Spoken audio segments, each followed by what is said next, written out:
খবর দাদু ভাই? তোমার লেখাপড়া নেই? উনি তো পড়লাম দাদু ভাই, পড়ে পড়ে কেবলই তোমার সাথে গল্প করার জন্য একটু উঠে আসছি। এত কম পড়লে তো হবে না ভাই, আরো অনেক পড়তে হবে, অনেক বড় হতে হবে। যাও বই নিয়ে বসো। বাবাও খালি বলে পর পর, তুমিও বলো পর পর, তাহলে হবে দাদু ভাই? আমি এসেছি একটু গেম খেলবো। দাদু ভাই এখন গেম খেলা হবে না, পড়ার সময়ে মোবাইল চালানো একেবারেই নিষেধ। তোমাকে এর আগে বহুদিন বলেছি না? খেলি না দাদু ভাই, একটু গেম খেললে কি হবে? ও, গেম খেলা একটা নেশা। খেলতে খেলতে তোমার নেশা হয়ে যাবে, তখন পড়ার উপর আর মন বসবে না। যেসব পড়া পড়েছো এখনই গেম খেললে সব ভুলে যাবে। তো যাও এখন পড়ো, পড়ে ভাত টাত খেয়ে আমার সাথে যখন শুতে যাও তখন গেম খেলো। শোনো, এভাবে চললে তো ছেলেটা নষ্ট হয়ে যাবে। তখন কি করবে? কি বলছো? আমি তো কিছুই বুঝতে পারলাম না। পারলে না, এখন বুঝতে পারবে কেন? যখন আর কন্ট্রোলে থাকবে না তখন বুঝতে পারবে। বাবা, কি হয়েছে বলবে তো? বেশি পেঁচিও না তো। তোমার যা কথা, যা বলার সোজাসুজি বলো। সজীবের দিকে নজর দিয়েছো? ও সব সময় ওর দাদার সাথে গল্প করতেই থাকে, গল্প গল্প করতেই থাকে। লেখাপড়ার দিকে একটুকু মনোযোগ নাই।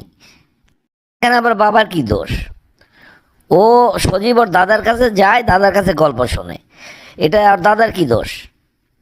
দোষ নাই মানে? ওর দাদা ওকে লাই দিয়ে দিয়েই তো ও এই কাজগুলো করে, তারপরে গেম খেলে। আর ওর দাদাকে দেখবে কে? দেখার লোকজন আছে? তুমি আব্বাকে এই সপ্তাহে বৃদ্ধাশ্রমে দিয়ে এসো। কি বলছো এসব? তার বাড়ি ঘর, সে থাকবে, আর তাকে বৃদ্ধাশ্রমে রেখে আসবো? আমাদেরকে এই জন্য লেখাপড়া শিখেছেন? আছে, 7 দিনের মধ্যে তুমি যদি এই কাজ না করো তাহলে আমি বাবার বাড়ি চলে যাব। যে আম্মু, বলো তো, দাদু ভাই কোথায়? আমি তো জানি না বাবা, তোর দাদু ভাই কোথায়। তোর বাবা সেদিন কোথায় জেনে নিয়ে গেল, তারপরে রেখে এসেছে আর আসেনি। ভালোই ভালোই বলছি, তুমি সব জানো, জেনে তুমি না জানার ভান করছো। তুমি এখনো বলো দাদু ভাই কোথায়? আমি তো জানি না বাবা, আমি তো বললামই আমি জানি না। তুমি জানো না না? আমি শুনেছি দাদু ভাইকে তোমরা বৃদ্ধাশ্রমে রেখে এসেছো। তাই যদি হয় তাহলে আমি কালকেই দাদু ভাইয়ের কাছে চলে যাব। কথা বলে না বাবা, তোকে কে বলেছে এসব? এই বলুক, আমি ভালো ভালো বলছি, তোমরা যদি 7 দিনের মধ্যে দাদু ভাইকে বাড়িতে ফিরিয়ে না আনো, আমি বাড়ি থেকে দাদু ভাইয়ের কাছে চলে যাব। কথাটা মনে থাকে যেন। দাদু ভাই, তুই এখানে চলে এসেছিস? হ্যাঁ দাদু ভাই, ওরা তোমাকে আমার কাছ থেকে সরিয়ে এনেছে। আমি জানতাম না, খবর পেয়েছি, পাওয়ার সঙ্গে সঙ্গে তোমার কাছে চলে এসেছি। আর বলেও এসেছি, যদি ওরা তোমাকে 7 দিনের মধ্যে নিয়ে না যায় তাহলে আমিও তোমার কাছে চলে আসব। না দাদু ভাই, এমন কথা বলতে হয় না। সব সময় বাবা মার কথা শুনতে হয়।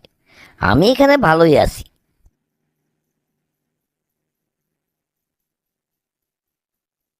আছো না? থামো, আমি বাড়ি আগে যাই, তারপরে দেখছি। দাদু ভাই, এই দেখো আমি চলে এসেছি।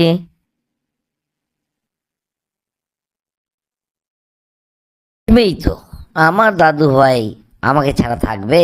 আমি জানতাম তুমি চলে আসবে। ঠিক আছে, এখন যাও লেখাপড়া করো, তারপরে দুজনে মিলে বসে বসে গল্প করব। আচ্ছা? ঠিক আছে, আমি পড়া শেষ করে আসছি। আজকে তোমার কাছে আমি অনেক গল্প শুনবো।